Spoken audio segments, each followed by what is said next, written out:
For all of recorded history, education has been constant. Yes, it has undergone innumerable advances and manifests in millions of ways. Still, for lack of a better term, education has always been a thing, a clearly identifiable process by which human beings acquire knowledge. So what happens when that thing moves so fast and is so seamless, it becomes virtually imperceptible? What happens when education is omnipresent to the point that it's no longer there? We're about to find out. As it collides with AI, education isn't simply changing, it's over. At least in the construct we currently use to understand it. And believe us, this is not something to lament or to approach with cautious optimism. It's very likely the best thing to happen in any of our lifetimes. Because we're all about to receive something of immeasurable value, a time dividend. A wondrous bending of what's possible for each of us as individuals and all of us as a civilization. Like light, learning will simply be there, providing something we desperately need but generally take for granted. The requisite illumination to accomplish what's next. Every one of us will have an on-demand opportunity to move forward in any direction we choose, more rapidly and capably than any of us could previously imagine. This isn't education. It's learning at the speed of light.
Good evening, everybody.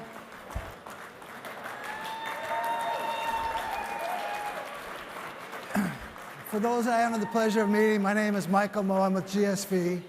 On behalf of my colleagues at GSV and our partners at Arizona State University, I want to welcome you to the 16th Annual ASU+GSV Summit.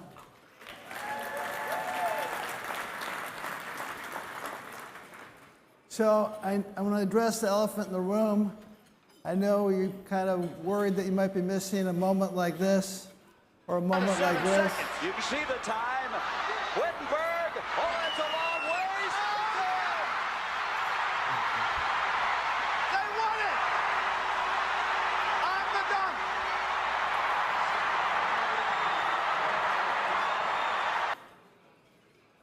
But don't be this person, okay? So for the last as I mentioned, we're in the 16th year of the summit, and from the beginning, day one, we've always had the same North Star, which is our goal is to ensure everybody, all people, have an equal opportunity to participate in the future, the foundation of which is access to quality education and knowledge. So for the last 100 years, you've seen an explosion of people getting healthier, wealthier, and wiser. But unfortunately, far too many people are getting left behind. There's 773 million people, adults, around the world who can't read, 150 million homeless people, 153 million orphans. Every single day, 10,000 people die because they don't have access to clean water. That's 3 million people a year. 25,000 people die a year out of hunger. That's 9 million people a year. So to put some context behind that, 7 million people died during the whole COVID pandemic. This is Thomas Piketty. He wrote a book about a decade ago, he's an economist, called Capital. And it was a very simple concept with a very profound perspective. And that is that with the rate of return on capital is greater than economic growth, you're going to have growing inequality. And so the only thing that's good about this is last week we had a giant inequality gap that was crushed. But over time, what's happened because of this reality is the rich have been getting richer and the poor have become poorer. The top 1% of all wealth controls 43% of all global financial assets. If you look at the bottom 50%, or approximately 4 billion people, that's less than 2% of the world's wealth. This is Adam Smith, and in 1776, Adam Smith wrote The Wealth of Nations, which was basically the concept that launched capitalism, this idea that if you align economic incentives with behavior or objectives that you're trying to reach, this magical invisible hand guided people's behavior to those economic interests. And it's resulted in the greatest creation of wealth and increase the standard of living in history, but it's been far from perfect. Also in 1776, Thomas Jefferson wrote the Declaration of Independence. In it, he talked about everybody should have equal opportunity for life, liberty, and the pursuit of happiness. In 1789, George Washington talked about a different type of invisible hand in his inauguration address. What he talked about was that people were really motivated. What guided their behavior was this seeking meaning, seeking purpose in their life.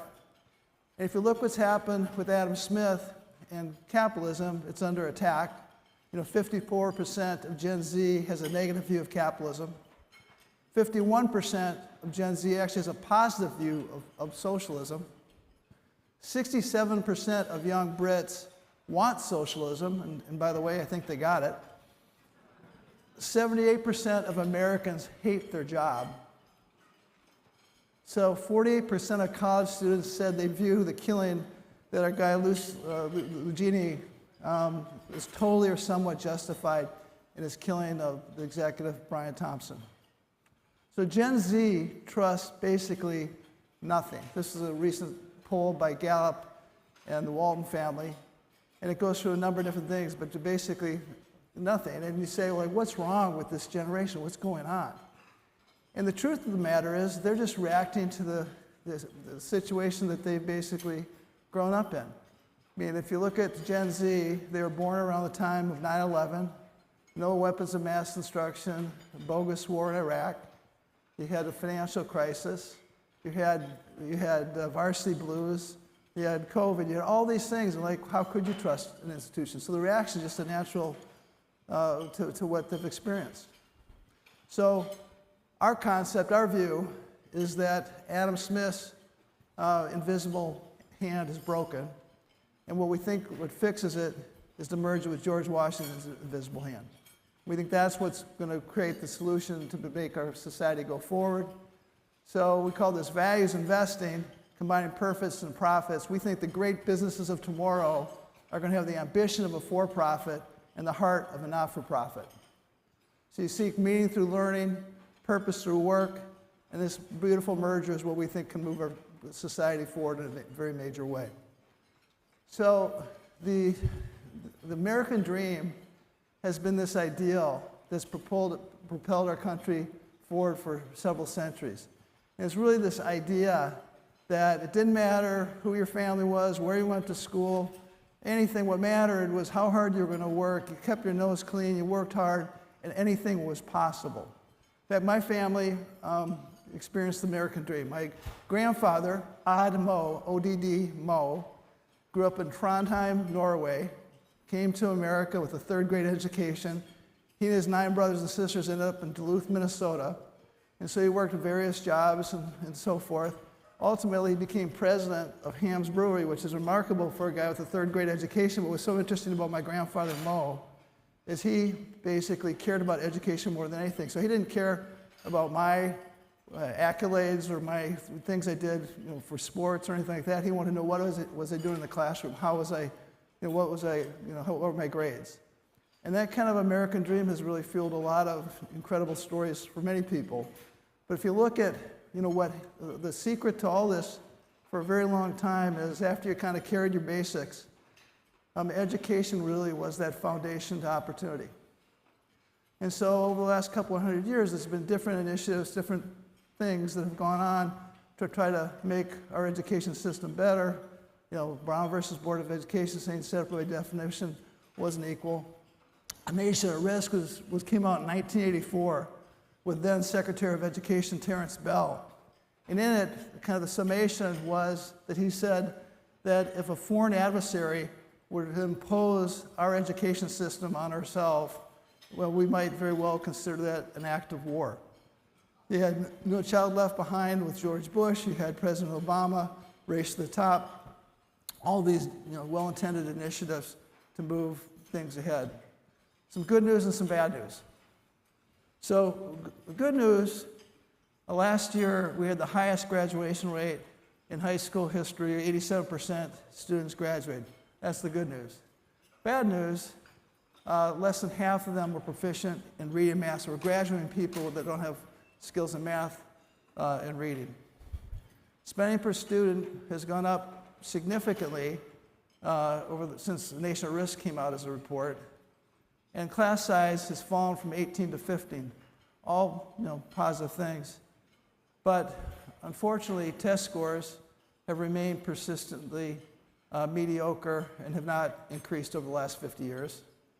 In Baltimore, you have 23 schools where 0 students were proficient. In Chicago, you had 33 schools where 0 of the students were proficient. We have a chronic absentee problem around the country, particularly in large urban school districts. In Chicago, again, 40% of the students aren't showing up. So it's pretty tough to learn if you're not going to school. Yeah, 70% of the prison population is high school dropouts. And so, I believe that we got to make prisons prep schools. It's a different subject for a different night. But nonetheless, these are issues that need to be addressed. So you're going back to when the education system was created, Horace Mann in Massachusetts in 1837. And at that time, the economic system was built around a manufacturing economy. It looked like this. And so it was natural. That was sort of the way the school system was created.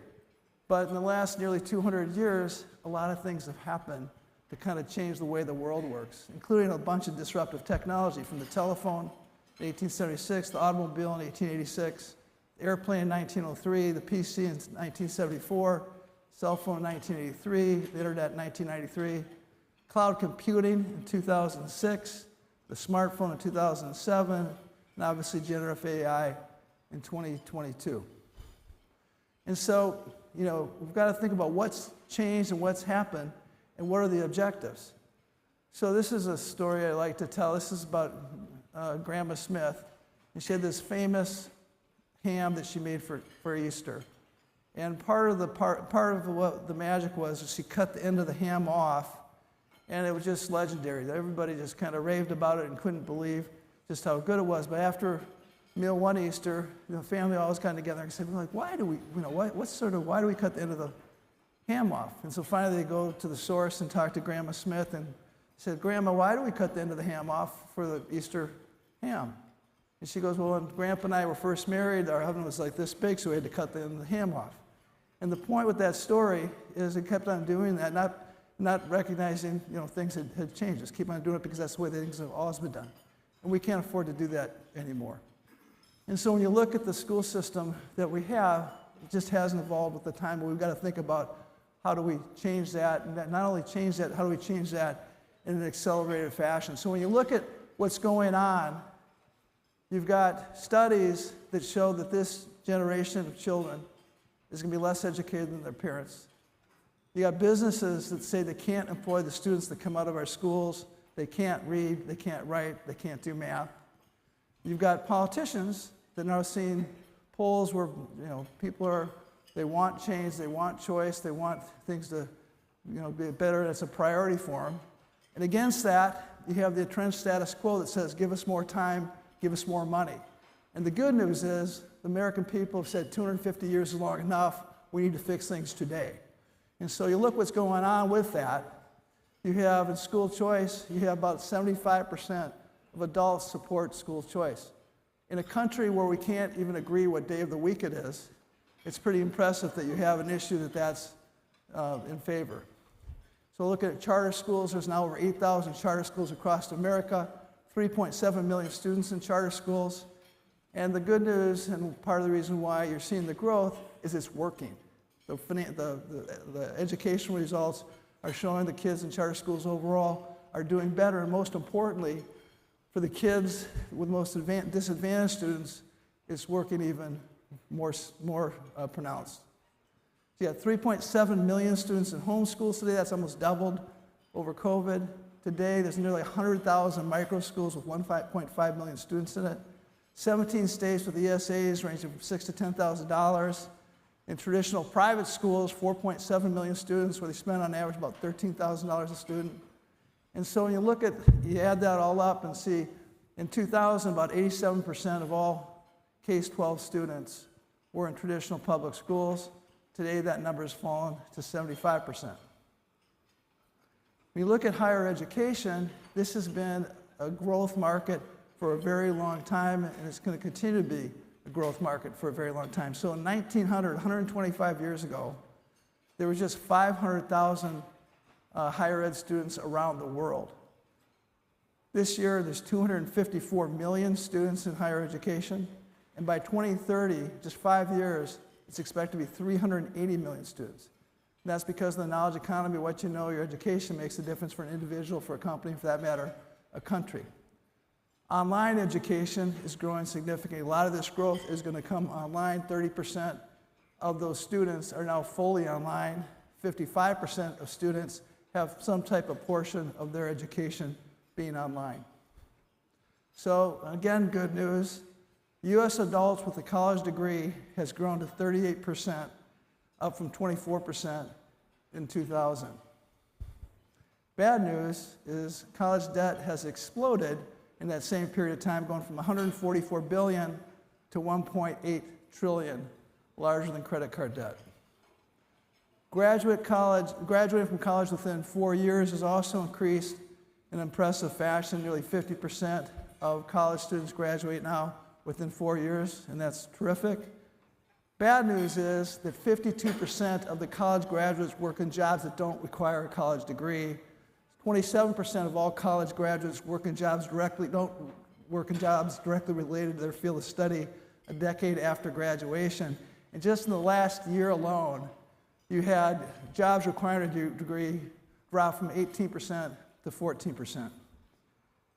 Really significant, the half-life of skills has fallen from 30 years in 1980 to 5 years in 2024.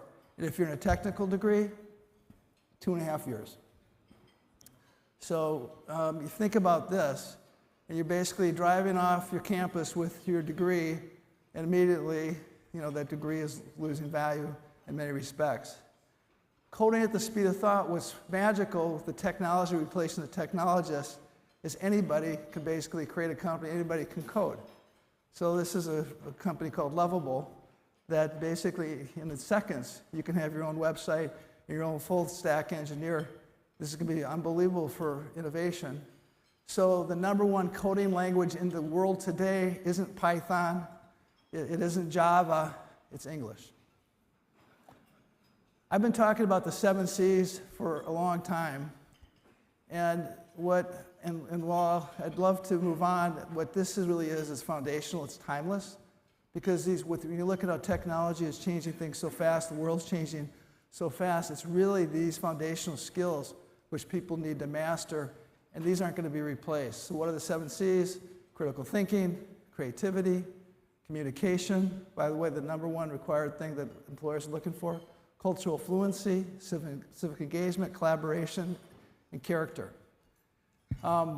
We've added 2 C's, and just because I like the sound of the 7 C's so much, I can't create the 9 C's. But there's 2 C's that are equally critical, maybe the first one most critical, and that's cognition, or learning how to learn, because that's the one thing that we know for sure, is that we're going to have to be learning our entire life. This is just a class that Coursera has, Learn How to Learn, actually out of the University of California, San Diego. Nearly 4 million students have gone through that program. And curiosity, having this insatiable appetite for understanding how things work. Always asking, how come?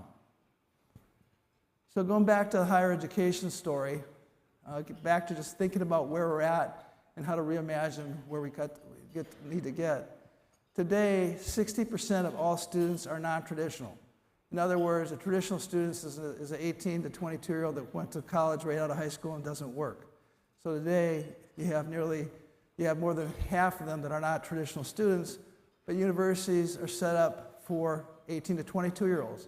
College classes during the day, dormitories, football team, marching band, swimming pool, all irrelevant to over 50% of that student population. The University of Kentucky spent over $1 million a day for the past decade on facilities. And so, not coincidentally, if you look at college students that graduate and they ask, is it worth it? In 2011, 86% said, yeah, it was. Last year, only 42% said it was. And guess what? If you have debt, if you took out college debt, it's 22%. That's not a sustainable model. So here's a pop quiz. You ready? Name the school that doesn't belong. Ready? Columbia, Princeton, Yale, Cornell, Harvard, Brown, Penn, Dartmouth, and Rutgers. Which of those doesn't belong? So I thought most of you said Rutgers. And that would be one answer for sure, because the other schools are Ivy League schools, right? But I'd say actually the school that doesn't belong is Cornell, because Cornell was started in 1865, but the rest of the schools were started before the Revolutionary War. And my point is, you can't think of another industry where the leaders of 200 years ago are the leaders today. So, as Plato said, necessity is the mother of invention. And there's a bunch of necessity here, and you're starting to see a lot of invention. So again, you see change. This is part of education. Obviously, we have Linda McMahon here tomorrow. Doge, you have a lot of chaos, a lot of things going on. Chevron deference, which I don't think has got as much attention as it should, but basically what this says, the rules of the game aren't going to change every 4 years, which I think is a good thing. And obviously, a lot of the conversations have been about, will be about, and is as big a deal as what people are making is the AI revolution. And we say that AI is like air. It's invisible, it's ubiquitous, and you're going to need it to live. But when you look at AI, my friend Mark Andreessen said that software is eating the world, but AI is its teeth. But importantly, humans decide what to eat. And that's a key point. But also, as my friend Bill Campbell, they call him the coach of Silicon Valley, said, when we have facts, we'll use facts. When we just have opinions, we'll use mine. So we think it's such a big deal. It's not just a megatrend, it's a gigatrend. And this gigatrend is like something that we can't even imagine how significant this is. A very smart guy, Bill Gates, who we've had the privilege of having speak here a couple times, said in People just last week that AI will replace doctors, teachers, and more in 10 years, making humans unnecessary for most things.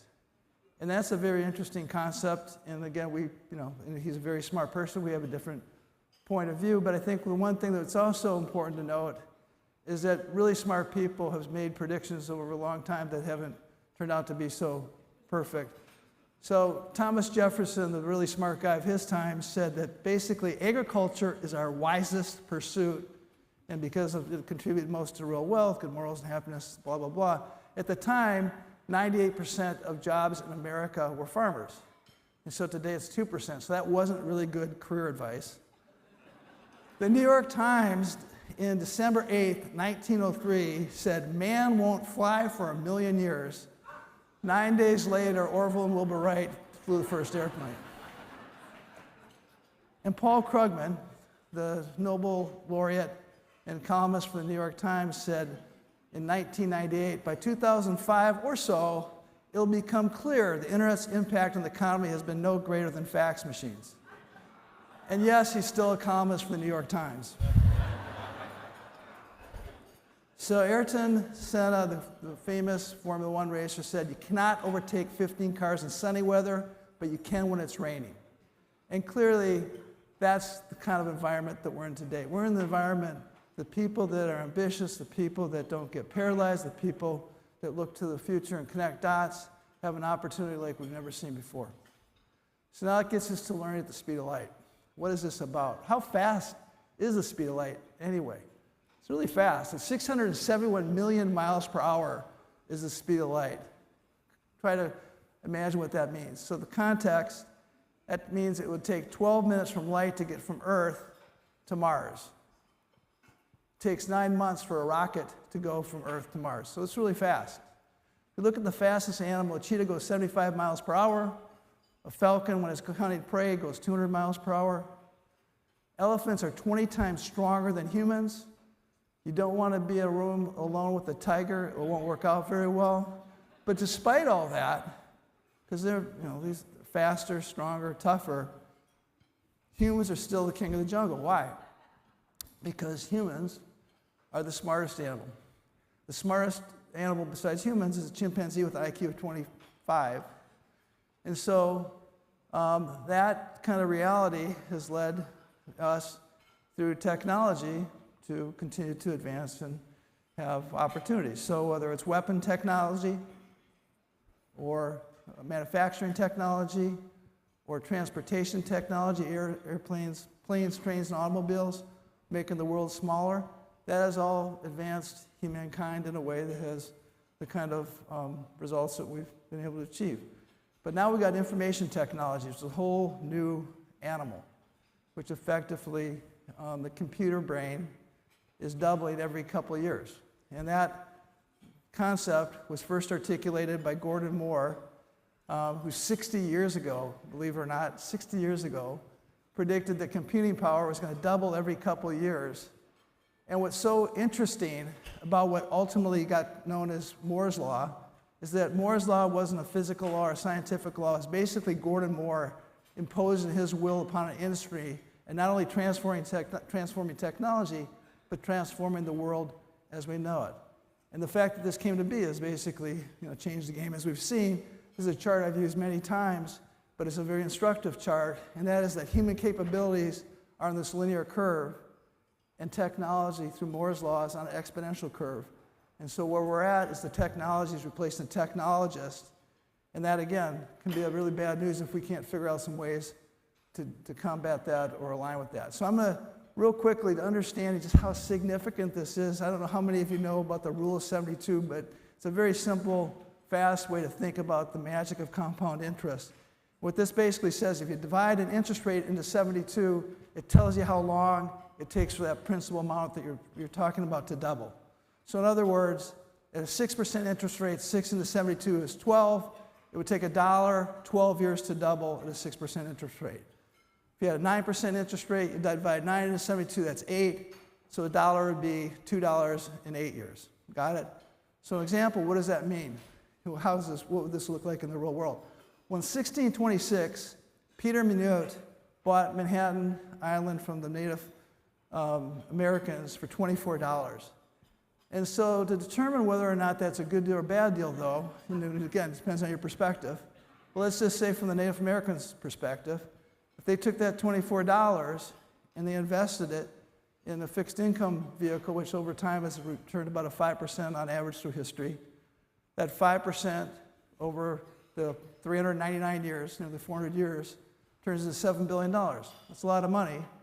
But when you contrast that with the fact that Hudson Yards, a project in Manhattan alone, is worth $25 billion, maybe doesn't look like such a good deal.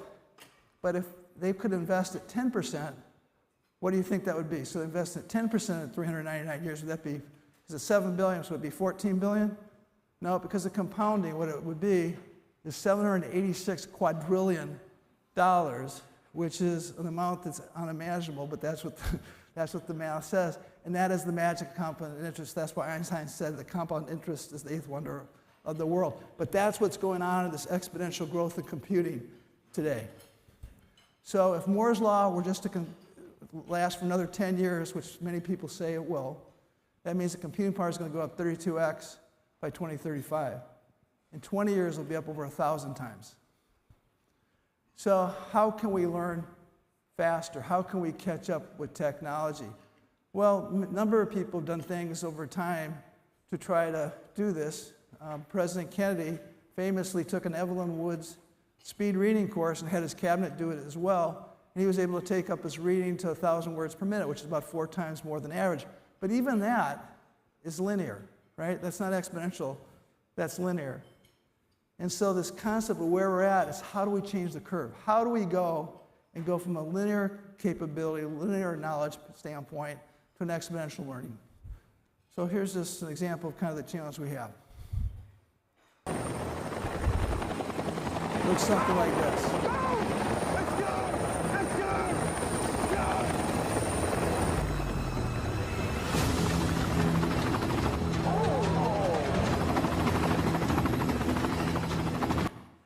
It's not easy, but it can be done.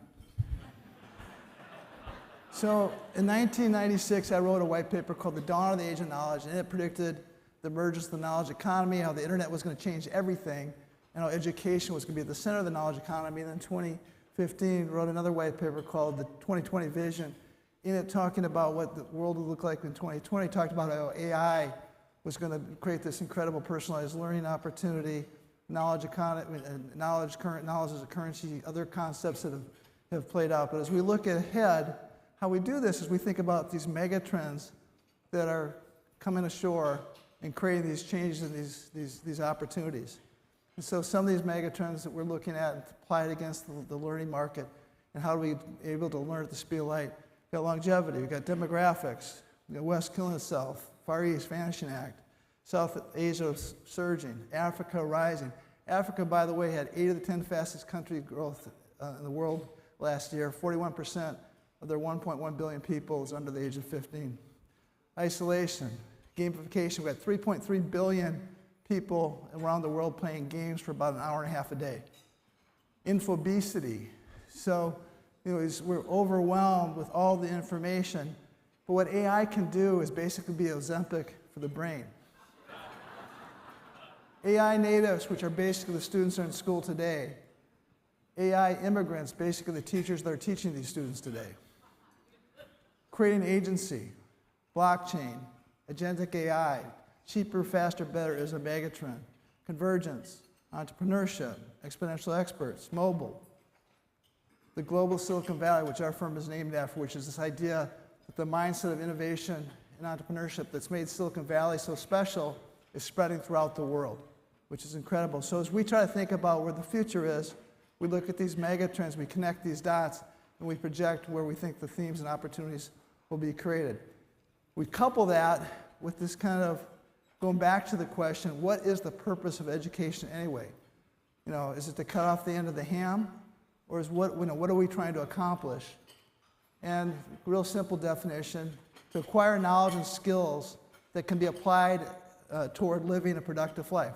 That seems like a pretty good definition to me, and how we're kind of framing the way that we're thinking about this. So what prevents us from doing that? Well, there's a bunch of different obstacles that we got to knock down or eliminate the friction. So you have geography, you have cost, you have ADD, you have technology, you have access, tradition, and time. So back to basketball, this is James Naismith. His innovation, their innovation, was to cut the bottom out of the basket so the ball would go through. And everybody seemed to like that except for the person on the ladder whose job was to take the ball out of the basket. But that's been a good innovation. You look at back to these trends, invisible learning is a trend, a theme that we've thought about for a long time. You look at all the people, 3.3 billion gamers that are playing for an hour and a half, learning different skills. Duolingo's case got 37 million daily active users learning a language, $13 billion market cap. Hollywood meets Harvard. It's tough to learn anything if you're not paying attention. Hollywood does a great job of telling stories, engaging an audience, creating stars. So if you haven't been down to the Dreamscape lab down below in Town Square, I encourage you to do it, but the proof is in the pudding. Students are 2 times more likely to get an A in the Dreamscape course.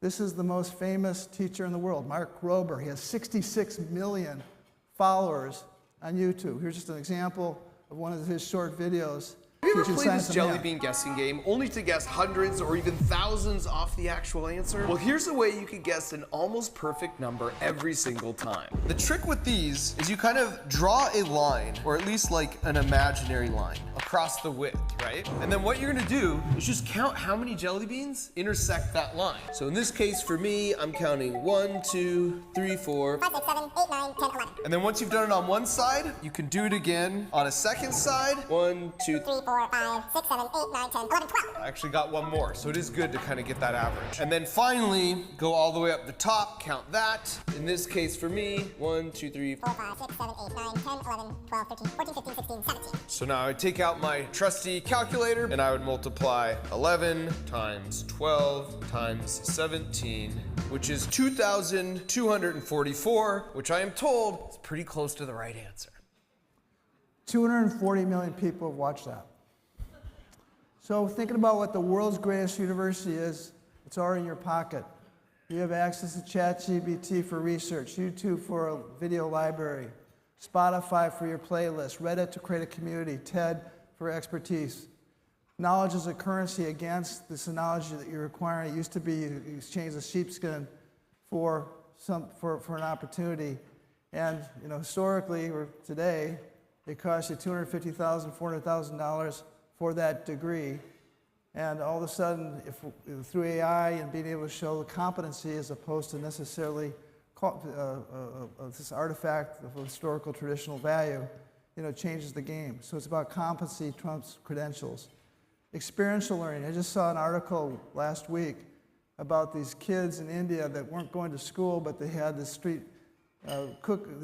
business where they're using street math, doing very complex math and division, with no formal schooling. It was just absolutely amazing. But people learn by doing. People learn by experience. You want to learn Italian and get dropped off in Rome for 6 weeks. So again, not a new concept, but this is a really fundamental concept of the world. The old system, where you played from 0 to 5, you learned from 5 to 25, you had a job from 25 to 65, and then you retired, is gone.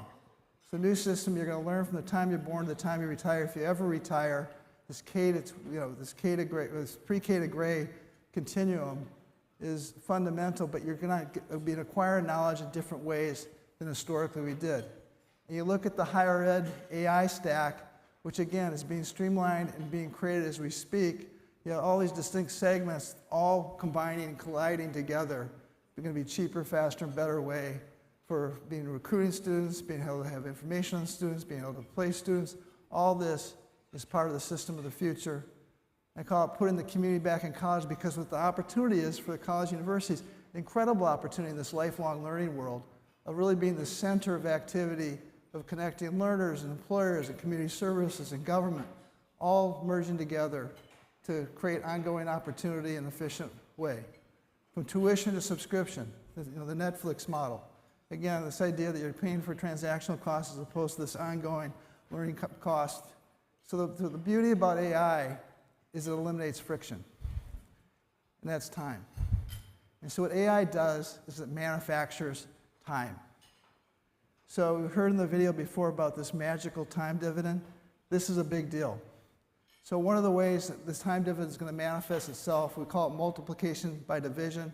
Back to our friend Adam Smith in Wealth of a Nation, he talked about the division of labor. And this pin factory, because they were able to divide up people's jobs, divide and conquer, they were able to show the 50 times increase in productivity. You see what AI is going to do as we break up these tasks, it's going to make this look like peanuts because it's so significant. The hive enterprise, this collective knowledge that exists within an organization, instantaneously providing on-demand knowledge and expertise. You had just-in-case learning historically, now you have just-in-time. moneyballing everything, moneyballing motherhood. How we used to make decisions based on intuition or wives' tales or what your neighbor had to say. We'll have real-time information to be able to make the best decision. We had Emmy Alster here this morning, who was terrific. I mean, that type of just this whole concept of being able to use true data and analysis to make the best decisions is the future. The 24/7 assistant, I'm calling this task robot, but everybody's going to have their own task robot for everything. Again, creating time. So along with that is this cadence of compression. So you think from getting stuck to unstuck. You went to class on Monday, you go back the next Monday, now you're stuck. You got to wait a whole week. Now with your task robot, you basically are going to be, learning, when you're unstuck, so you can advance. This idea of regression to the mean in a classroom goes away. You can teach to where the student's at. Again, condensing time. From calendar to competency, being able to progress towards these objectives in a way that's aligned with mastery, not with what it says on your date of your calendar, is a huge deal. And this compression of learning to earning is what everybody needs and wants. This idea of ongoing learning, but being able to earn while you're learning is a huge, huge deal. So you add this all up, this time dividend, and this learn at the speed of light, you're increasing the feedback loop in a way that's profound. And heretofore, we couldn't even imagine. But the more reps you get, the better you get. And so when you look at our friend Malcolm Gladwell, who wrote Outliers, said, it took 10,000 hours to master something. That's going to come way down. It might not be 10 hours, but it's going down, every single day. So what used to take years will take months. What took months take weeks, weeks, days, hours, minutes, seconds. What AI is to the mind is what nuclear fusion is to energy. And what that really means is this basically unlimited, ferocious power that is enabling us to basically do anything done right.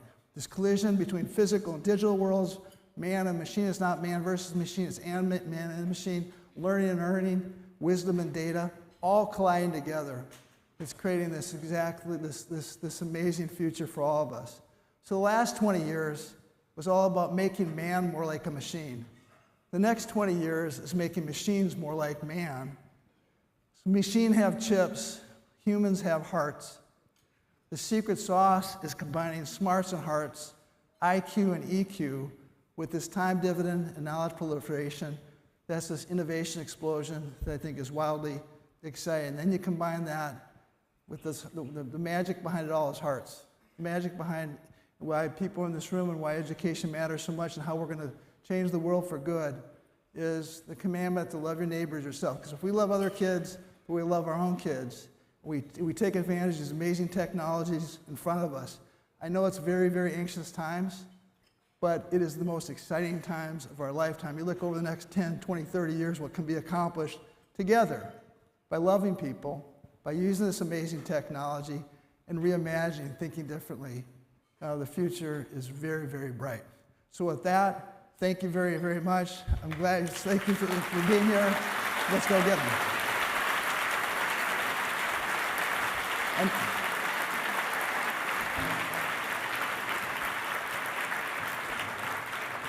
And it's really a special time right now. It's really a privilege for me to welcome two important friends of the GSV community up on stage, two amazing entrepreneurs.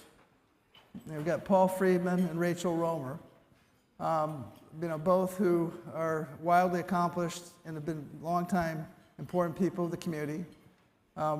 Rachel, in fact, at a very young age, is in the GSV Hall of Fame for Power of Women Award. She also was 30 under 30 for Forbes and the founder of the wildly successful company Guild, and Paul sold his company to her, or at least one of his. And so anyway, they've been great partners for a long time. As some people know, Rachel had some medical issues which has caused a bit of a setback for her. But the point of Rachel and what makes her so special and what makes our support for her so amazing is the resilience and passion and vision and the things that she represents is something that we all should aspire to and I couldn't be more excited or proud to welcome my two very good friends, and GSV's two very good friends, Paul Freedman and Rachel Romer.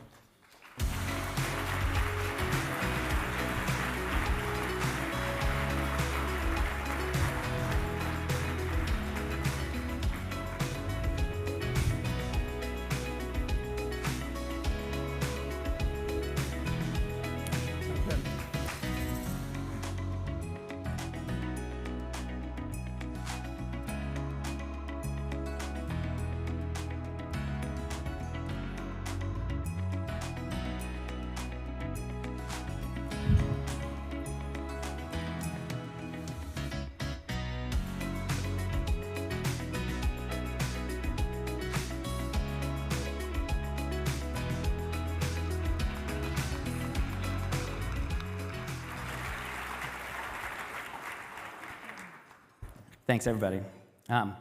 So Mike very kindly introduced us both, and you talked a little bit about your professional background, but I would like to insert myself into that story. So I met you over a decade ago. At the time, I was running Entangled Ventures, which was an EdTech studio, and so the context of meeting you was potentially to invest in a company you had started called Student Blueprint. I think any investor will tell you that there's a time between when you're buying and when you're selling. And I think the time between buying and selling, meeting you, was, 15 seconds. I was starting to sell myself right away. You were one of the most impressive people I had ever met, continue to be. And I'm so glad that I sold myself so hard, because I watched Student Blueprint be a success. I then was able to become an early investor in Guild, and as Mike mentioned, actually joined Guild. And then I saw you build Guild to what it is today, 90 employer partners, 4.5 million learners under available for learning. On any day, there's 100,000 active learners in the Guild system. My mental model for you, Rachel, has always been the Kool-Aid man. Because if you see a wall, you run through it, and then you leave a Rachel-sized hole in the wall behind you.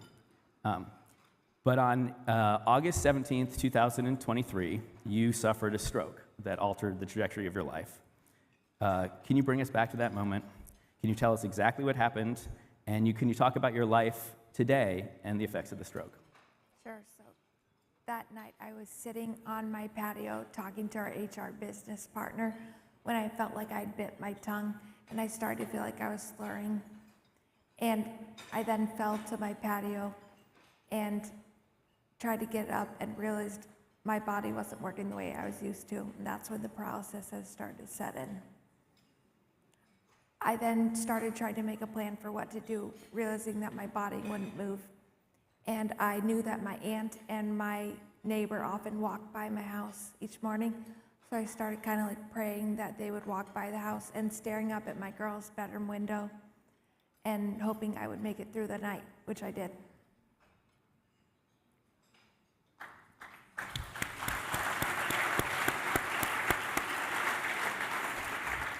And since that moment, you've been on a journey of recovery.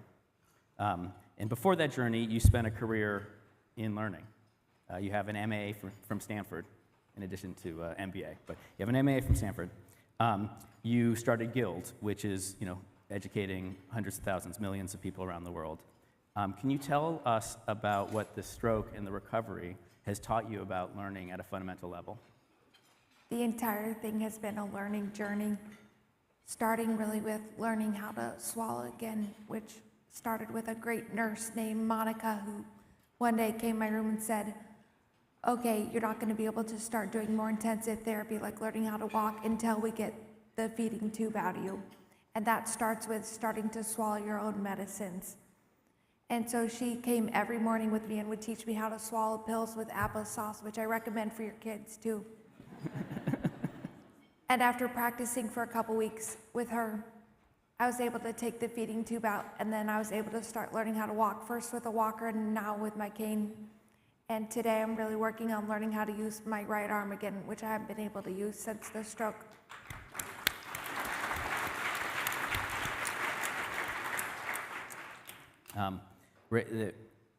Rachel has been pushing modern medicine, because often the tools that they use for strokes are meant for people who don't have as much focus on total recovery. And so part of her recovery of her hand has been pushing companies using robotic arm tools to make sure that they have arms, because they usually only help preserve legs. And so she will continue to push. So it's all been a learning journey. But has the stroke made you rethink about the best way to teach and learn other people? A bit, yeah. They're very goal-focused in therapy and recovery, and it's reminding me how important small goals are, because I wake up every morning and I think about what are my goals for the day, and the therapists and who are basically your teachers in this recovery are very good at that. And I also taught them the OKR model, because I was getting frustrated with feeling like the micro goals weren't enough. I wanted to see longer range recovery pathways so I could start planning my life a little bit more. And I'll tell the version of the story that maybe you aren't going to tell.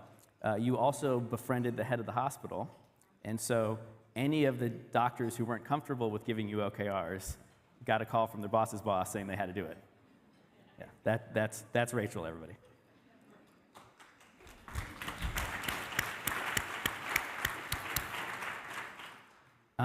So what are your plans next? So grateful to be spending a lot of time on Guild's board with you. I'm also thinking about writing a book and spending as much time as possible with my kids. And still working on my right arm and working on my vision, and have to relearn how to drive.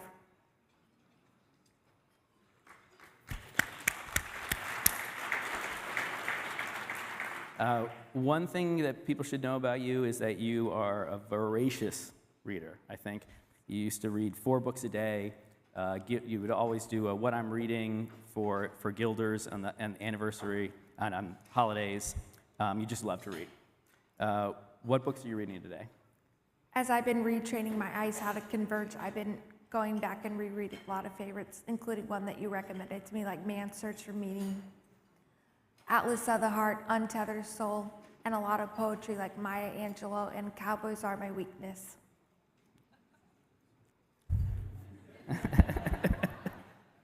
Well, Rachel, you've been inspiring me from the day that we met over a decade ago. Thank you so much for coming here and sharing your story, and thank you so much for your courage and continuing to inspire us all. Well, you inspire me too, so thank you.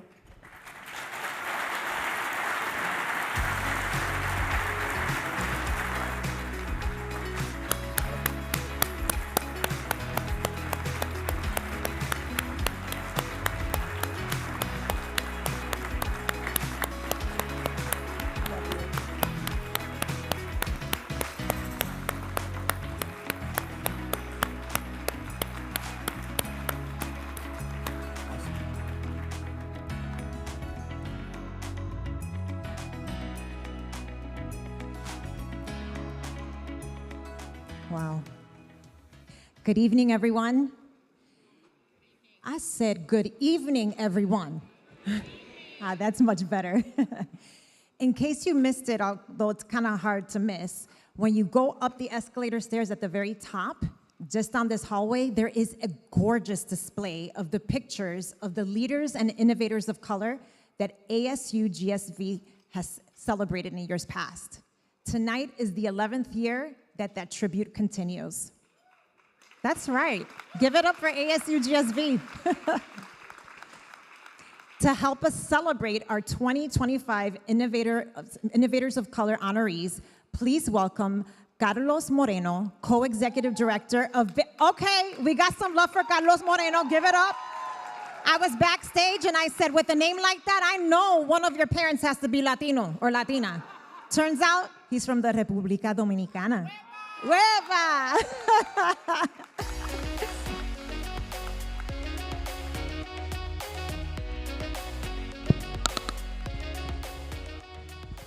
What's going on, everyone?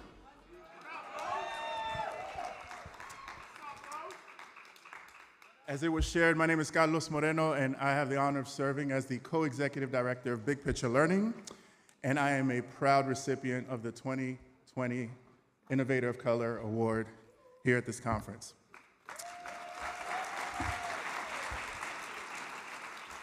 And what I will share with you all is that this isn't just another plaque on the shelf for us that have the honor of being bestowed with this award. This is a signal, this is a salute, and it's a summons. So this award is about honoring folks who disrupt with purpose, who innovate not to impress, but to uplift.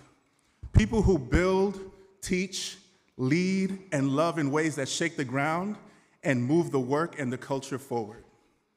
Now this stage, Stage X, isn't just a spotlight, y'all.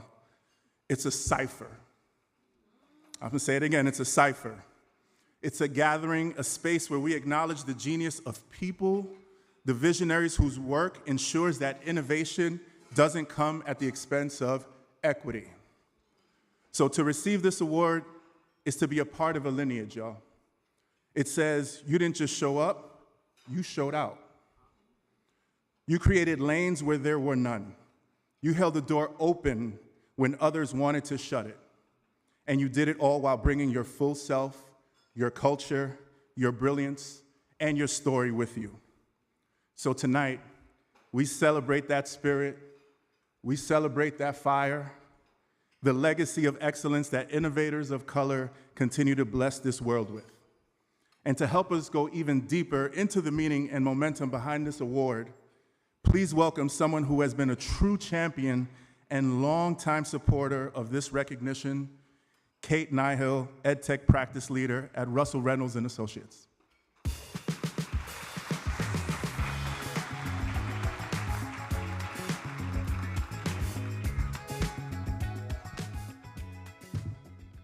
Good evening. I'm thrilled to be here tonight to recognize the 2025 Innovators of Color. Russell Reynolds has been a longtime supporter of the IOC Award for almost a decade now. Our mission is to improve the way the world is led, and our past and current honorees are doing just that. Tonight, I have the honor of introducing someone who truly embodies the spirit of innovation, impact, and inclusion in education, and that is President Greg Fowler, or as he'd prefer us calling him, just Greg. As the president of University of Maryland Global Campus, he is leading the largest post-secondary provider of higher education in the state of Maryland with a massive global reach. His belief that anyone can learn if given the opportunity is more than just a statement. It's a core ethos of his leadership. Greg knows education is a powerful force, capable of transforming lives, families, and entire communities. He saw it firsthand, inspired by his mother, who taught 5th and 6th grade in Southwest Georgia. Greg learned early that education is opportunity. His career has consistently defied convention, from his first role as an outreach specialist connecting underserved communities with resources and opportunity, to his tenure as a Fulbright Scholar and professor at Penn State. Greg always asked, what can education become? He has dedicated his career to expanding access for adult learners and underserved populations. He's now had the opportunity to build and scale universities that do just that, first at Western Governors, then at Southern New Hampshire, and now at University of Maryland Global Campus. When you ask Greg's peers and colleagues to describe him, you hear the following words: a trailblazer, a visionary, a scholar in his own right, a fierce advocate for underserved students who have not had access to higher education, someone who genuinely connects with people from all walks of life. But don't call him a thought leader. He's wary of that title. He is a leader who is inspiring action. For Greg, innovation means stepping beyond traditional frameworks, seeing paths where new pathways, where others see obstacles. For him, it's all about inspiring others to move from ideas to action. Thank you for your tireless commitment to transforming education, for your unwavering belief in the potential of every learner, and for your relentless pursuit of equity through innovation. Greg, I'm honored to present this award to you.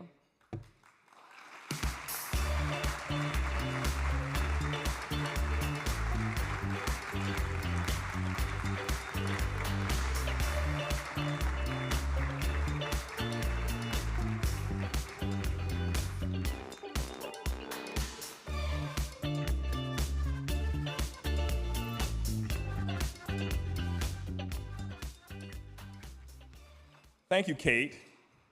I'm honored to accept the Innovative Color Award from ASU+GSV, whose work so closely mirrors what we're trying to do at the University of Maryland Global Campus. For more than 75 years, UMGC has worked to bring the transformative power of education within reach for adult learners in the workforce and in the military, no matter where they are around the world.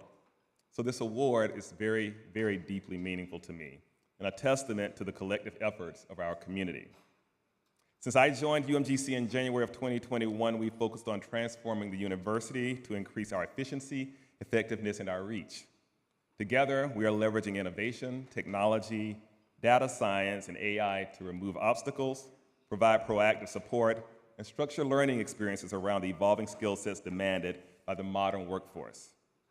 It has been one of the most rewarding highlights of my career to see this transformation engage new audiences and improve retention and outcomes, while also driving growth. My career began more than 30 years ago when I served as an outreach specialist for the National Endowment for the Humanities, working with all of America's populations from inner cities, tribal reservations, rural Appalachia, and elsewhere. Looking back, it is hard to believe that 20 years have passed since Bob Mendenhall, then president of Western Governors University, invited me to join a daring leadership team by asking, how often in your life do you get to build a college that will change the lives of many people forever? At that time, the school had 3,000 students, and it grew from there to become America's largest, with around 200,000 students now. But neither Bob nor I could have predicted that a similar question would be posed to me in 2012 when a regional university in New England reached out to me and asked me to join them to grow what became the powerhouse that is now Southern New Hampshire University. Almost 5 years ago, a new opportunity arose, and I was honored to accept the presidency of UMGC with more than 180 global education centers in 25 countries around the world. Since then, we've reached new milestones, serving a record-breaking 100,000 students this year and celebrating 16,000 graduates, while expanding into the metaverse, continuing to put faculty on the ground to teach troops in battle zones in Africa and the Middle East, leading field studies in Europe and Asia, and literally reaching the ends of the earth with students taking classes at the South Pole. None of this would have been possible without the amazing team members that I have been blessed to learn from and work with throughout my career. And to each of you, I say thank you for all that you do and have done, both seen and unseen, from the bottom of my heart. As we dream together of what is possible, I'll leave you with a quote from Laura Greenwood's book, Things for Nothing. Tradition is just peer pressure from dead people. Thank you again for this honor.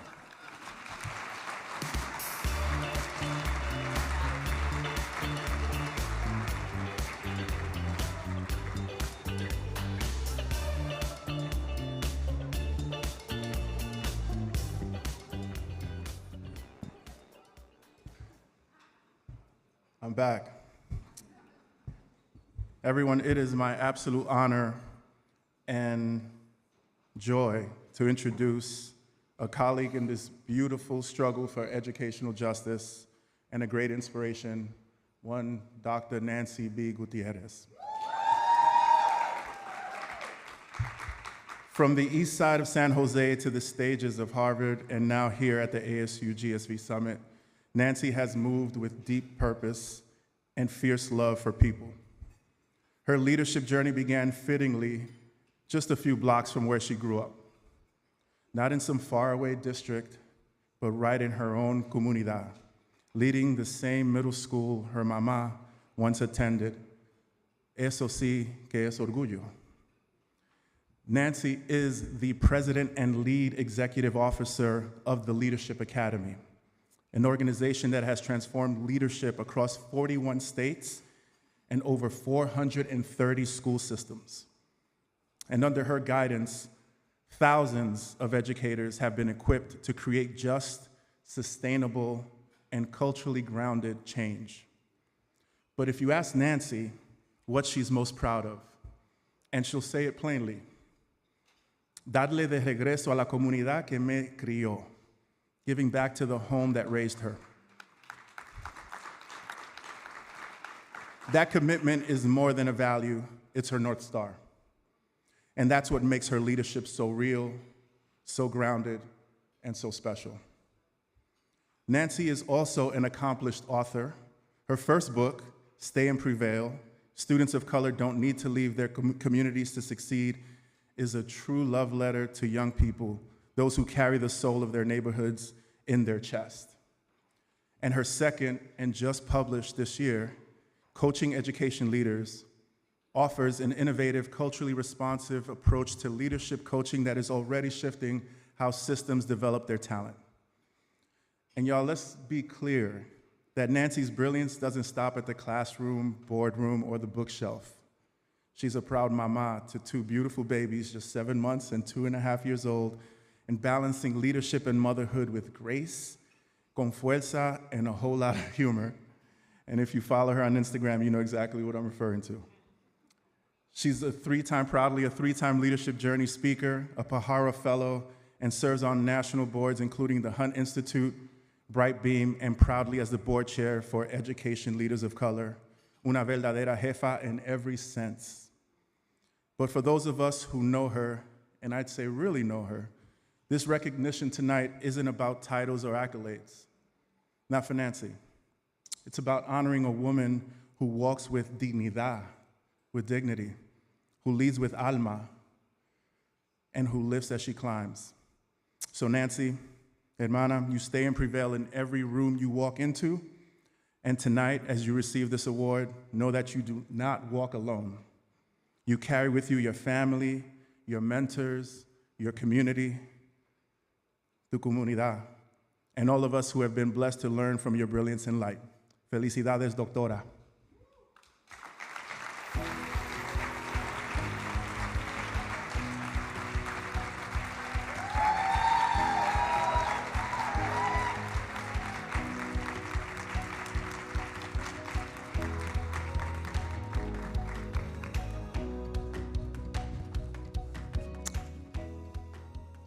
I have a speech prepared, but now I just want to cry. Carlos, thank you. Carlos, before you leave, I just want to say that you are not only a friend, a mentor, a brother in this work, you are a gift to the education sector. You have helped me find my leadership soul. And by the way, his book, Finding Your Leadership Soul, is on sale at ASU+GSV bookstore. That was beautiful, thank you. Good to see everyone. Thank you for this honor, for this opportunity. I'm so humbled. I'm here to elevate leadership. I lead the Leadership Academy. It's an amazing organization, 20+ years old, and we hold a really bold vision that every single school in this country should create limitless opportunities for every single student. And you know how we do that? We do that through leadership. Leadership is the scale that we need. Leadership, when you invest in leadership, you invest exponentially. We talk at the Leadership Academy about letting leaders shine, and I'm talking about 15,000 school superintendents we have across this country, 50,000 school principals. And for us, shine means that these leaders they make every decision that is student-centered. They hold students to high expectations. They are innovative in their approach. They remember that they are serving and leading humans. They are nurturing in that approach. And E is for staying engaged. And let me tell you something. It is very hard to lead right now. How many of you agree with me? It is really, really difficult in this moment to not just have the title. I don't care about the title. I don't care about the promotion.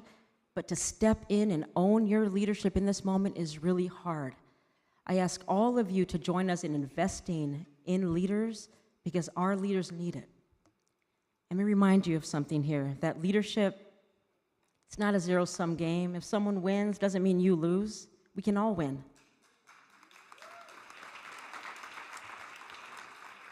When one principal grows in their leadership, teachers flourish. When teachers flourish, students achieve.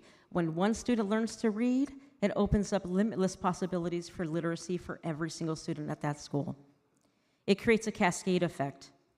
One leader strengthening an entire team, one team transforming an entire school, and one school shaping the trajectory of thousands of students. I am grateful to my team at the Leadership Academy for doing this for over 20 years. And as Carlos said, across more than 40 states. across the country with amazing, bold leaders like every single one of you in this room. And I ask each of us to step into that, to inspire even when we feel uninspired, because more than anything, our leaders need to be inspired in this very moment. Stay in the game, let's lift each other up, let's shine. I thank you, I thank ASU+GSV, and I also want to just shout out my fellow honorees and the selection committee. I got caught up with my love for Carlos Moreno that I forgot to thank everybody else. But thank you so much for this honor, I appreciate you, and thank you.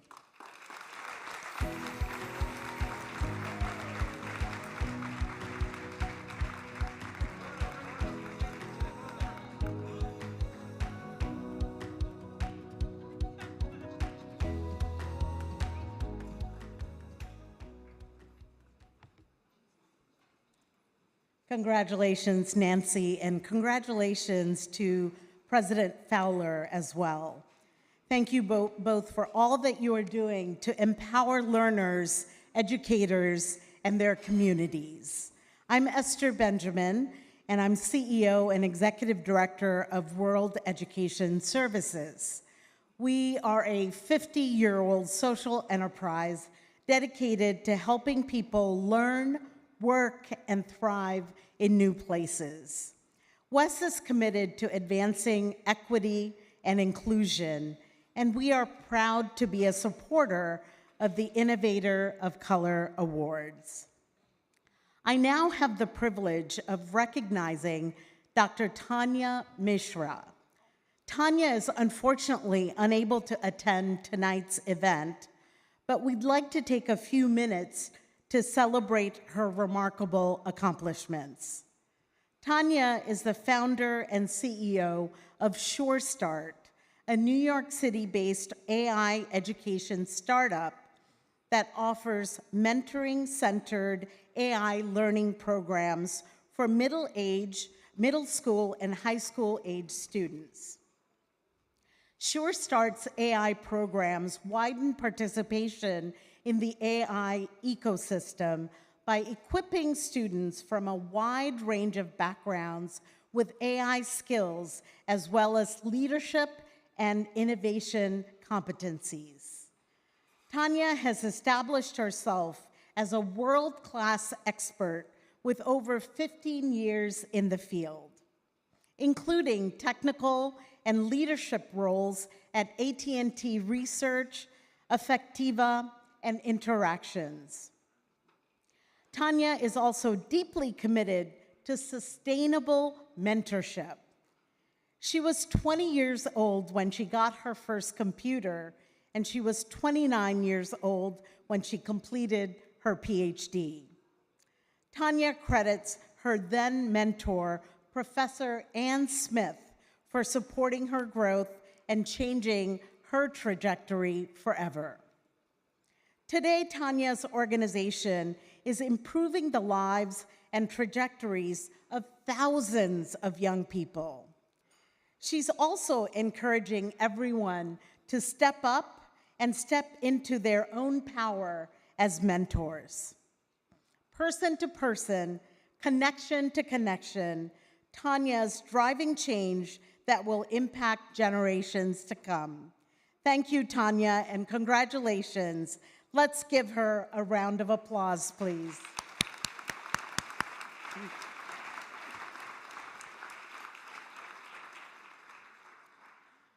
Tonight's next awardee is an innovator, a change maker, and an entrepreneur and intrapreneur who is dedicated to transforming the field of education so that all students can succeed. In a career defined by service and excellence, Matthew Mugo Fields has always charted his own course. In 2000, as a student at Harvard, he co-founded a tutoring company that would eventually become the Rocket Group. In 2013, he helped start Redbird Advanced Learning, a personalized learning company that developed AI-driven curriculum and professional learning programs. Eventually, Matthew would bring his wealth of experience and hard-driving dynamic leadership to HMH, the world's leading K-12 learning technology company. Matthew is now president and general manager of major divisions of HMH. Matthew is committed to improving learning through technology and innovation. He also wants to help build the bench of the next generation of leaders. Matthew shared with me, he doesn't just want to pay it forward, he wants to share a map of the journey for those who come after us. In 2020, Matthew started Innovation for Equity, a network of changemakers dedicated to improving outcomes for Black learners of all ages. This network is fueling collaboration and innovation as it advances equity and opportunity. With passion, compassion, and humor, Matthew delivers real results, and he is changing lives and futures for the better. Matthew Hugo Fields.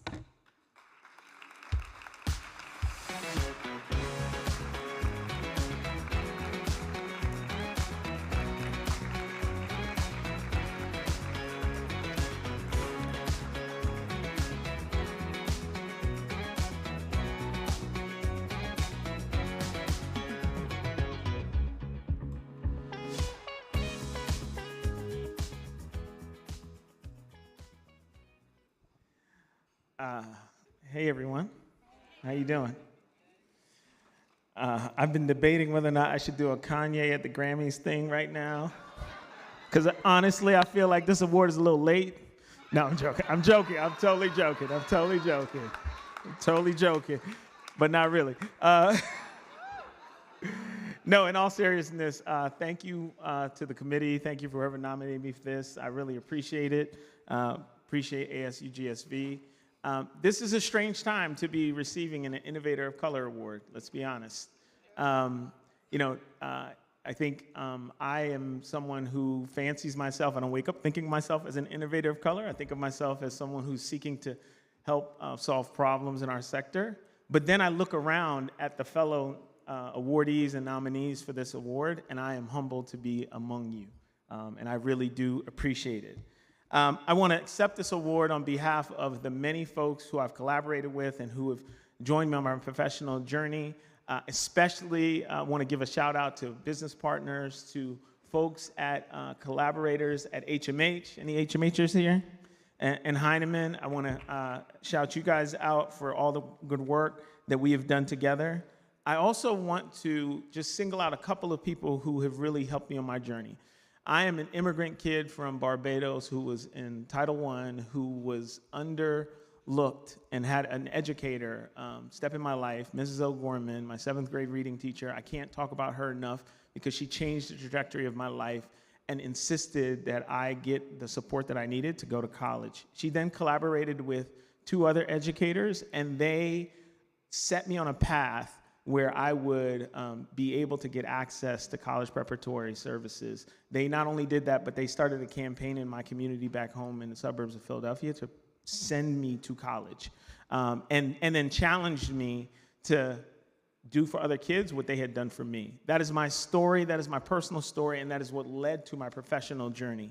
In my professional journey, I've had the great benefit of being inspired by key mentors and collaborators. I want to shout out Gene Wade as one of those people. Eugene Wade, fellow Morehouse graduate, 25 summers ago gave me my first internship in education entrepreneurship and made it possible for me to believe that this industry had a place for me. And I want to thank him for that. The other person I want to thank for my professional journey is Patrick Suppies. If you don't know who that name is, many of us owe our careers in EdTech to him. He was the first education entrepreneur, the founder of Adaptive Learning, did much of the foundational research behind AI, and Pat was someone who I collaborated with and who insisted that if we didn't have scientific rigor in the work that we do, because it is so important, If we didn't have that in the work that we do and this change we seek, we are no better than snake oil salesmen. And so Pat Suppies, who's along with us, is someone who inspired me. And last and certainly not least, I want to give a shout out and special thanks to Jack Lynch, CEO of HMH, who 7.5 years ago took a bet on me, who is someone who I didn't fit the profile of anyone who would lead a division of a major education company, but Jack saw something in me and decided that I could help him transform the largest company in K-12 education into a mission-oriented company. And one of the things Jack has always insisted that we do is think big. He often says, fortune favors the bold, and he reminds us that disciplined execution is the key to making the difference we seek in this world. So even in these times, I insist to you that thinking big and making sure that we focus on disciplined execution still holds true. Thank you all.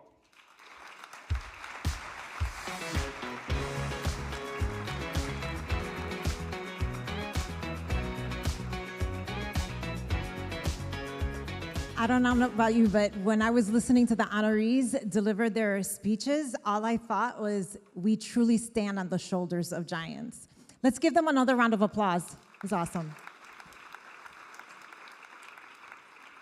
This next panel is especially meaningful to me because it's being led by someone I deeply admire, not just as a leader nationally in innovation, but as a fellow Chicagoan. Do we have any people from Chicago in the house? Okay, all right. Who's been in the trenches working to transform education in our city. And if you work in the trenches for our kids in the city, you got the battle scars to prove it, and so does Phyllis. Phyllis is the founder of Leap Innovations and also a Power of Women Award recipient, is someone who leads with her heart, vision, and relentless commitment to equity. And today, she's guiding a conversation that's about rewriting the rules of who gets funded, who builds wealth, and who shapes the future. The panel features Derek Johnson, President and CEO of the NAACP, Jay Lundy, Managing Director of NAACP Capital, and Frida Kapoor-Klein, Founding Partner of Kapoor Capital. Get ready for a bold, truth-telling, future-shaping conversation. Let's give it up for our panelists.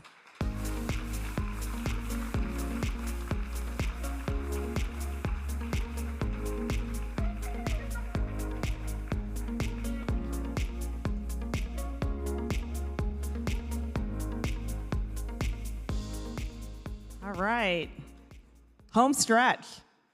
Can we give another round of applause to our Innovative Color awardees? Yes. Outstanding, outstanding. I am thrilled to be here with legends. You all, I mean, my goodness, Frida and Mitch. Former Lifetime Achievement Award winners at this very summit. So wonderful to be here with you. You know, this man needs no introduction, the CEO of the NAACP, Derek Johnson, and Jay Lundy. It's an honor. And I got to tell you, what an incredible time that we're in, that you are creating a fund like this to change capital flows to communities that need the resources the most. I can't think of a more important time than this, that you're doing this initiative. I want to start first. President Johnson, Derek, I gotta practice that. This is an out-of-the-box concept for the NAACP. This takes you way beyond the scope of advocacy and beyond policy to driving capital. Talk about how this fund came to be and why you're doing this. Well, quite frankly, I think it's in the center of advocacy and policy, you know, how people are able to participate not only in our democracy, but our system of capital. For the NAACP, one of the things that we pride ourselves on is evolving over time. We're 116 years old. And for me, I have to look at what are some alternative revenue streams, how can I best build wealth in our communities, and how can we demonstrate the potential of all citizens to truly participate and contribute to innovation. I've been saying for a long time, and I've been, again, you know, the nonprofit space, education. I also wear a hat in the corporate world, that we can't talk about equity and public education without talking about wealth building. And so this is a critical initiative, and I'm thrilled that you're doing it. You had me a hello. You know, you must be a savant because this fund could not have come again at a more important time in this country. You know, how will this new fund and the NAACP target its mission around education, equality, and equity align with accelerating progress in this area? So our goal is you look at much of investment around innovation, it happened mostly on a coastline. It skipped over a lot of middle America. Now we see it in Chicago, we see it in Detroit. Slowly we're beginning to see it more in Atlanta, but it's not a lot of activity in Alabama, not a lot of activity in Mississippi or in South Carolina, and many communities in between there. And so for us, it's our goal to make sure that innovators are able to get exposed that this exists. Fund managers have access to pension funds and other avenues of capital, and we can truly contribute in a way in which not only are we building wealth, but we are part of the innovation scheme of this globe. And I think that's really important. It's a lot of talent that's being looked over and lost simply because they don't have access, and many of them simply don't even know this world exists. Frida, you and Mitch have been incredible leaders in this space. In fact, you've coined the term gap closing. Let's give that a round of applause, please. Seriously. You wrote the book, Closing the Equity Gap, and it really have been changing the paradigm for what investment looks like. Social investment look like while driving returns. So what lessons from your work can you inform this fund's approach and creating a sustainable wealth for underserved communities? Well, so first of all, you get a Lifetime Achievement Award when you're old, so that's a good thing. And we took our cumulative experience, Mitch and myself, that really started as an experiment. Can we invest consistent with our values and get venture scale returns? And so we set out in 2011 on a pretty rigorous experiment, and I'll fast forward and give you the spoiler alert. Top quartile returns, 100% gap closing portfolio, a couple hundred companies. That's right, that deserves a round of applause. Thank you.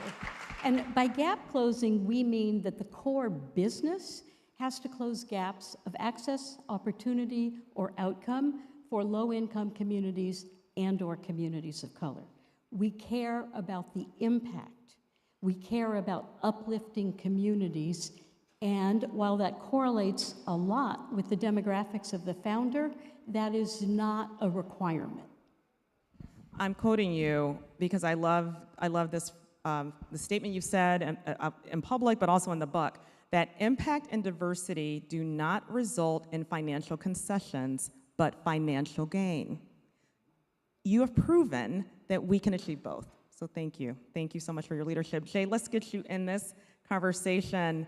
I know you spent a lot of time with Frida in designing the NAACP Capital Fund, and your investment theses is aligned, but can you tell us more about what distinguishes this fund in terms of structure, mission, and expected outcomes? Yeah, that's a great question, Phyllis, and thank you for having all of us. It's exciting to be here, and before I jump into the question, this conference is really special to me because education is something I grew up with.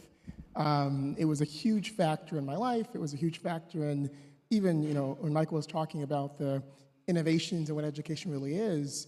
I grew up in a household, my father worked in workforce development. So thinking about upskilling, reskilling, even before AI was something that was a very big part of my childhood. And my mother now owns early child care centers, so I get to see that very early 0 to 5 playing stage extend beyond that. So when I think about this fund, a couple things.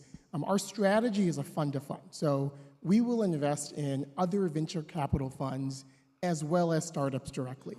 And the reason this is really important is we talked about access. One of the things that's so important is not just to think about a dozen or 20 or 30 companies that we could impact, but we think about investing in fund managers who will each invest in 20 or 30 companies.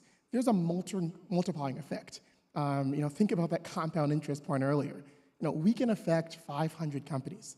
Those companies can affect, thousands, if not tens of thousands, not millions of people. So when you think about access, not just to, wealth closing opportunities, but to basic things, whether it's education opportunities, healthcare, financial access, whatever it may be, the strategy allows us to really amplify our message, but also very importantly, not think about this world in a mutually exclusive way. We truly think that we can invest across the sectors that we care about that will be aligned to the mission of the NAACP, but also make money for us, make money for entrepreneurs, and drive wealth into the communities that need it the most. No, that's great. Can you tell us a little bit more about the structure of the fund? So you mentioned some of the focus areas, economic access, care, climate, human infrastructure, right, of which education is a core part of that. Can you talk a little bit about the non-negotiable standards you all have thought about, rough check sizes? Yeah, so I think the basic non-negotiables, this is really focused on how do we close gaps, Frida and Mitch's term, but also drive positive outcomes in communities that need it the most. So we are 100% focused on that as a non-negotiable. And again, we don't think that closes the set of opportunities. We actually think it opens it up, because it opens it up for the great entrepreneurs who are doing things like that don't have the access. But it also allows us to have conversations with entrepreneurs who have great product and services, but aren't thinking about, with a tweak here or there, how that product, that service, could drive tremendous outsized change into communities. So a big part of it's going to be having those conversations, really driving that change as a thought exercise with the people who are already doing it, but also with the founders and fund managers who maybe just don't know how to do it. So that's a big piece of it. The other thing that's really important is thinking about how do we make sure that we can have the scale we want to have. Check sizes on the fund side, $2.5 to $10 million. Check sizes on the direct side, $1 to $5 million. We'll invest across stages. A lot of the things that we'll get excited about will be early stage direct companies, will be funds investing early stage. But opportunistically, when we see opportunities to get involved in something at the mid to growth stage, we'll do that, knowing that that also may allow us to prove what we're doing faster, but also put points on the board in terms of proving that this model works and works on both the impact side, but importantly on the capital side. No, that's terrific. And I know you've lined up a range of top co-investment partners, which is very, very exciting. Can you share some? Just one more thing I say on that. That's been the thing that's the most exciting. We're in this moment where I think there's a lot of noise from certain places. But the energy that we are receiving, and all three of us have this in our texts, our inbox, when we talk about, there's a real energy here. And it's not because it's just this historic organization doing something. It's because in this moment where this is needed the most, we have said we're doing this unapologetically, planting the flag down, and the range of co-investment partners who are the most serious, accomplished, tier one, Sand Hill Road investors in San Francisco, all the way to pension funds and endowments that have said, look, like, we want to invest with you. We know that what you bring gives value and credibility to us. You would expect it to be the other way around, us begging these people to let us be in their cap tables, but it's been remarkable how it's been the opposite and how this is resonating with some of the biggest investors in the world. That is so phenomenal. Yes, give them a round of applause. Because at a time like this, we need that hope, and it's great to hear that people are doubling down. But speaking of that, I mean, obviously you raised it. There's a lot of noise out there, and when I first heard about this fund, the first thing I thought about was the Fearless Fund, that you guys know what the Fearless Fund is, and an organization, a venture capital organization to support Black women entrepreneurs that got sued. And so curious about what you're doing to mitigate risk, right? Given the barrage of lawsuits and recent state laws which claim efforts to prioritize equity or race is illegal. So we're the NAACP. We are not outlawed. We are African Americans, we're women, we're tall, we're short, we're white, we're Black. We are citizens who should participate in the capitalist system, and we shouldn't apologize for that. And we won't apologize for that. The tone of the recent few weeks is something that many of us thought we would never see again. Some of us was, read about this stuff in the history books, and it's been fascinating how people really are suppressing their identity, suppressing their values to capitulate to what's obviously wrong and hateful and un-American. And so the reason why we're going to continue as we do is because it's the right thing to do. We want people to participate. We want to build prosperity. We want to ensure that the most innovative individuals have an opportunity and get exposures, that fund managers who lack access can have an opportunity to get in the door. And more importantly, we want to demonstrate that this is possible. I love what Mitch and Frida has done, that they set a value standard without saying we don't want to make money. Say, no, we want to make money with our value standard. And that's a good thing. No one should ever suppress their identity for others' comfort. And we won't suppress our identity. Amen. And Frida, can you build on that? Because I think you when we were talking, you mentioned that, again, it doesn't matter what the organization is or what color they are or whatever. If the focus is targeted to supporting underserved communities and that aligns with the criteria, doesn't matter. You can say it much better than I just did. We're very focused on outcomes. We're focused on impact. And I think if you keep your eye on that, there's enormous opportunity. We look for entrepreneurs and have a proven track record. We look at lived experience.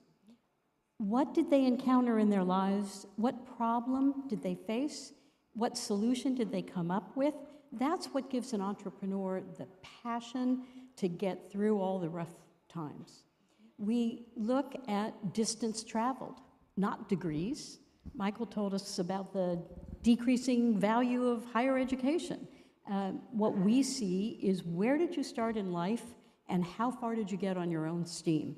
That tells us about entrepreneurial grit.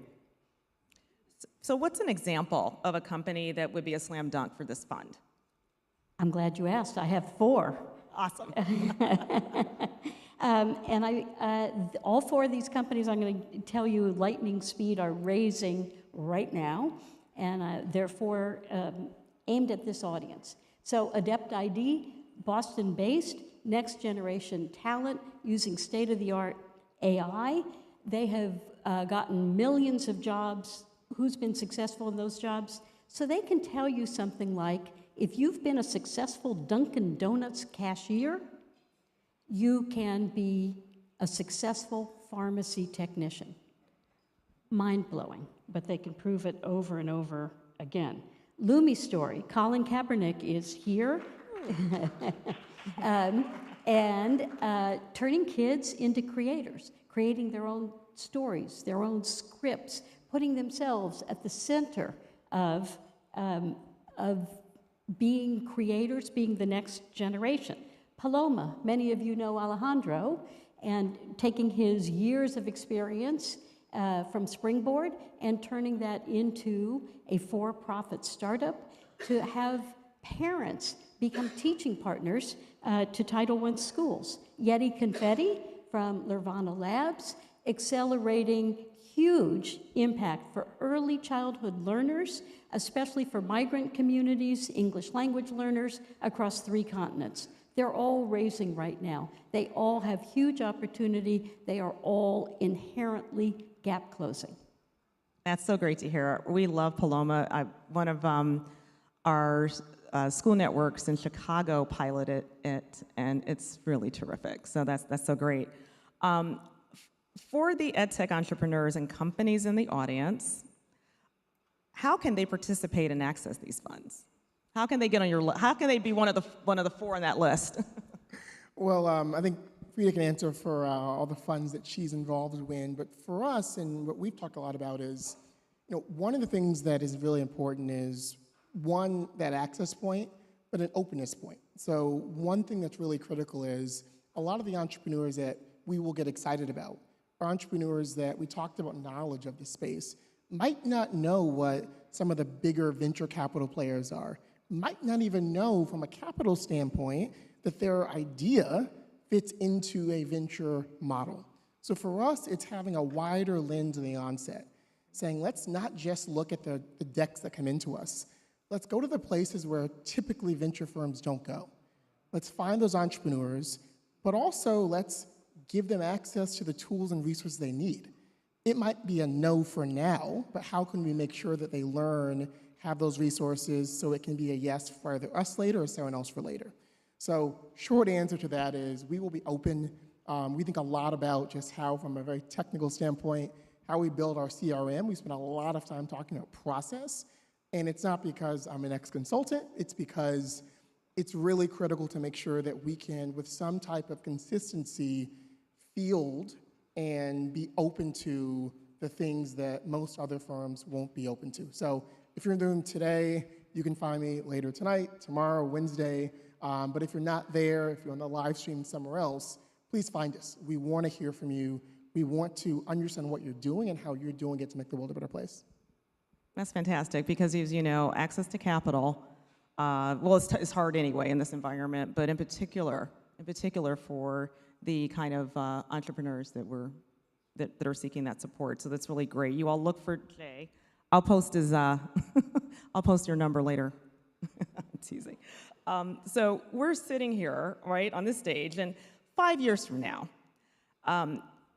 you've exceeded your target for the fund and deployed capital for many significant investments. What do you, in your biggest aspirations, hope that you've accomplished? And what do you predict will be your biggest obstacle toward that vision?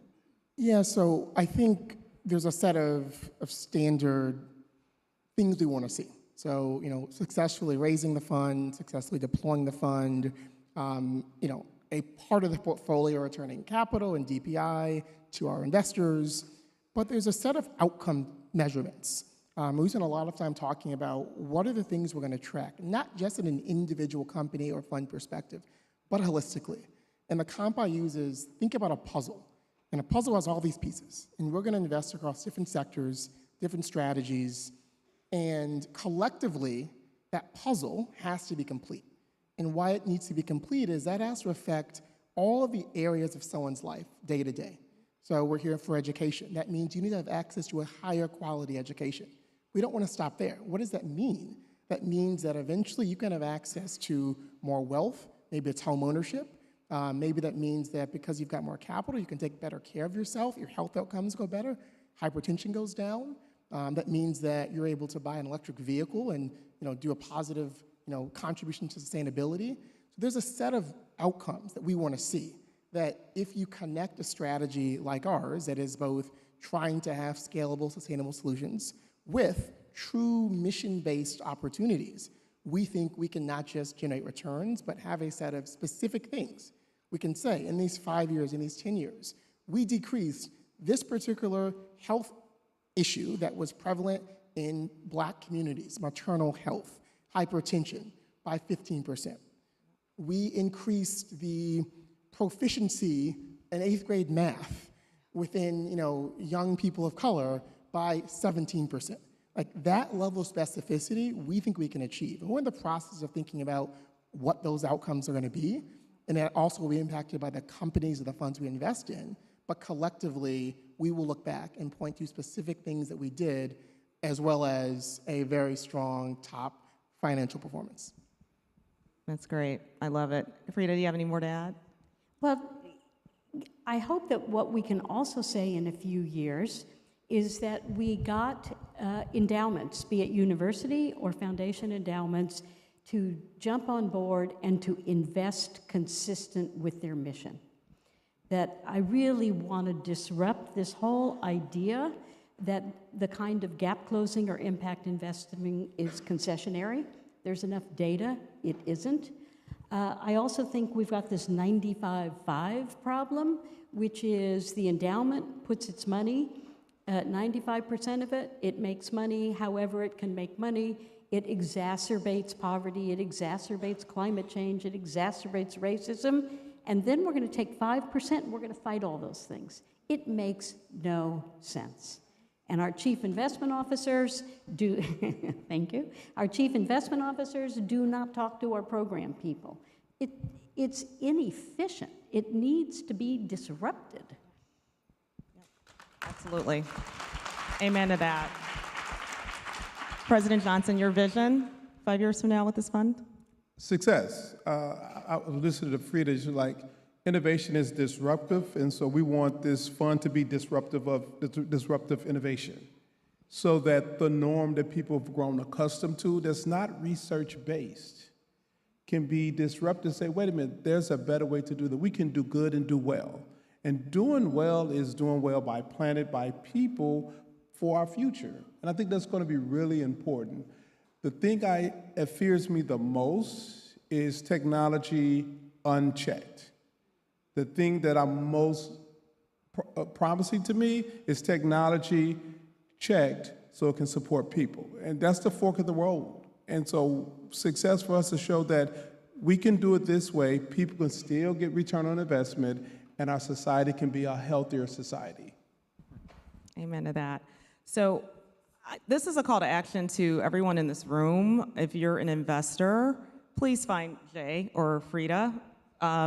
No, we want to thank, first of all, President Johnson for coming. He got here today and is leaving on a red eye today. So we're so grateful that you were able to take this time, because you've got a lot on your plate as you're fighting for this country and our ideals of living life, liberty, and justice for all. So thank you all so much. We really appreciate your leadership.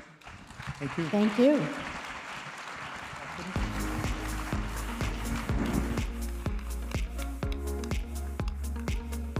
Thank you, everyone. Just a reminder that the Innovators of Color reception is right after this at 8:15 in the Bayview room on the 32nd floor. Tuesday breakfast, y'all, it starts bright and early, 8 a.m., so make sure that you guys are here for that. And WGU is hosting an NCAA watch party. And I heard that there's a little tradition here at ASU+GSV of karaoke, so there's that too. All of you that tuned in from the live stream, thank you so much for joining us, and be here tomorrow at 8 a.m. Have a good night, everyone.